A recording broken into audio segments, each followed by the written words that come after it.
I can do good as well, whatever tad bit that I can do. It is very necessary to have a very frank counseling. I think the work that we do, it's very real. You can see that it's sort of answering a very real need. Inner satisfaction I would get only when I do something which I can start and which I can continue. Lot of hurdles to cross if you want to sustain yourself in social space. Every minute is a challenge for us. I'm Rajneesh Jain, co-founder of Avani and also founder of Avani Bioenergy.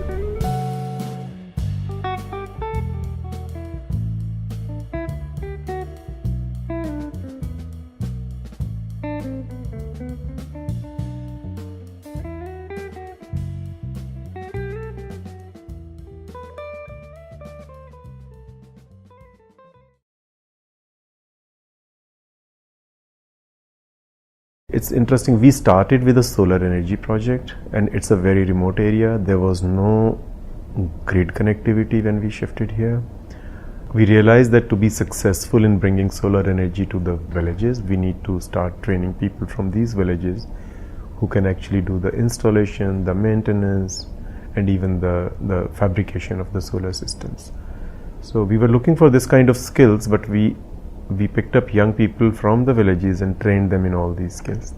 As we grew, we realized that we also need management skills, accounting skills, community work skills, and we trained people from the villages in all these skills. Today, we are a proud team of 40, everyone from these villages, apart from me and Rashmi, who are the co-founders of Avani. When we started, we thought that we shouldn't actually bother about educational background at all. In fact, the lower the qualification, the better. That doesn't mean that we were discouraging people from coming to work with us who had been to colleges and universities. But we realized that the education was not very helpful because we needed to train them in everything that they needed to do. So we have people ranging from 4th, 5th class, 4 years to school till postgraduate degrees. Some of people who are working with us, they came the very first day we started working, so they've stayed on forever. There are people who join, who stay a couple of months, who leave.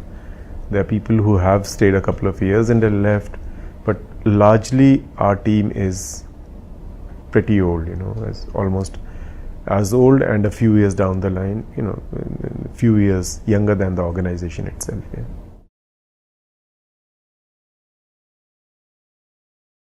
A lot of people need to migrate to earn cash income from our area. There are not many cash earning opportunities unless you're in a government job or you do, let's say, a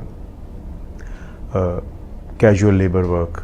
So a lot of the young people that we trained, there was a sense of pride in what they were learning to do, and they were growing with the organization. They were almost the founding team of the organization, and it was also a matter of pride for them to be seen working, doing something worthwhile in their own villages. And yes, I mean, ownership of the organization in that sense. We always had this philosophy of trusting in people's capabilities, empowering them to do things, and then let them do things. So that has made them stay on with us.